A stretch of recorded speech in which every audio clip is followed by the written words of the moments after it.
May I use another example? Maybe some of you know it, but it makes the point so clear. I'm sorry if you know it. You know Casablanca. Every civilized person should know it. You know that mysterious scene 2/3 into the film when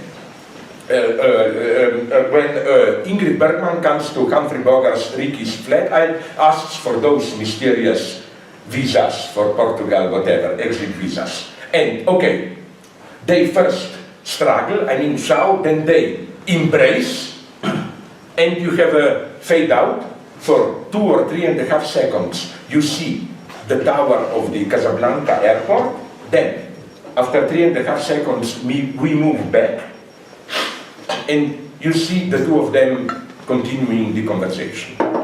Now, the big question is the obvious one. What do those 3.5 seconds stand for, narratively? Does it mean they did it, that it's just a condensed version form? They had sex?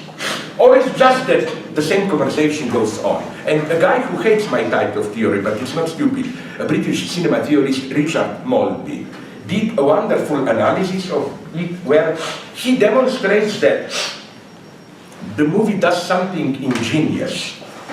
He gives you clearly contradictory signal in both directions. On the one hand, you get clear signals that they did it, because you know, classical Hollywood was totally codified. Like, sex was prohibited, but you had ways to signal it. And it would be extremely interesting to compare Soviet censorship and Hollywood censorship in late 1930s. I wonder which one was more controlled. For example, you know that in classical Hollywood, homosexuality was prohibited, even to mention it. But you know what was the code? You can check it up in some classical noir films. If somebody mentions about the guy, oh, you use perfume, what is a perfume? This means you are gay. Or another, even more comical thing, prostitution was prohibited directly. So the code word was, that woman is from New Orleans, don't ask me why. It means she's a prostitute. So in the same way, when a couple is embracing, kissing, and you have a fade out, it means sex. Especially if afterwards they smoke, you see them smoking. Because the basic dogma of Hollywood is that great human wisdom, which is the second and the third most enjoyable thing in the world. The drink before and the cigarette after, you know.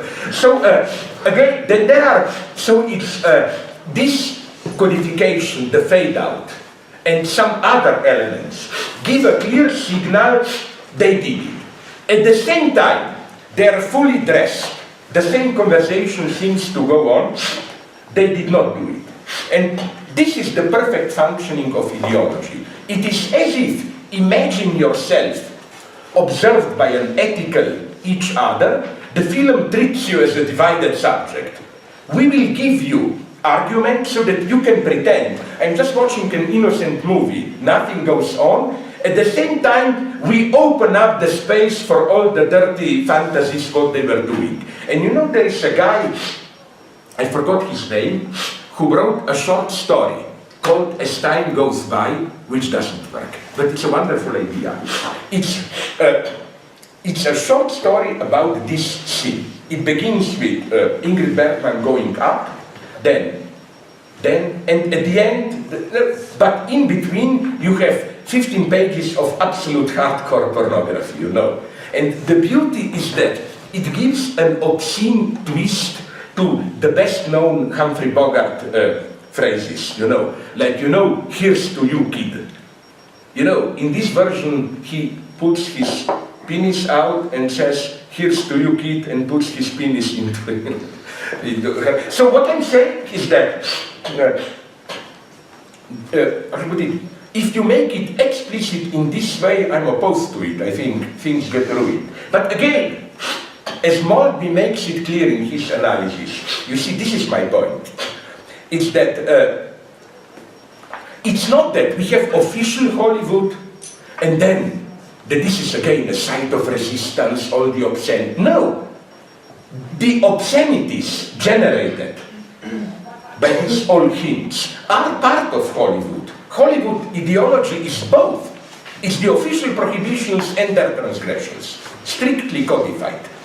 And Baldby quotes some wonderful dialogues of Joseph Breen, who was the boss of Hayes' office, with some directors, where director was saying, oh, here we have a romantic encounter, and Joseph Breen, the censor, asked them, listen, tell me what happened, did they fuck or not? If they did, I will tell you how to signal it, and so on, you know. So, you see, this is the sad lesson, no? That, again, ideology at the same time has this obscene underground and so on and so on.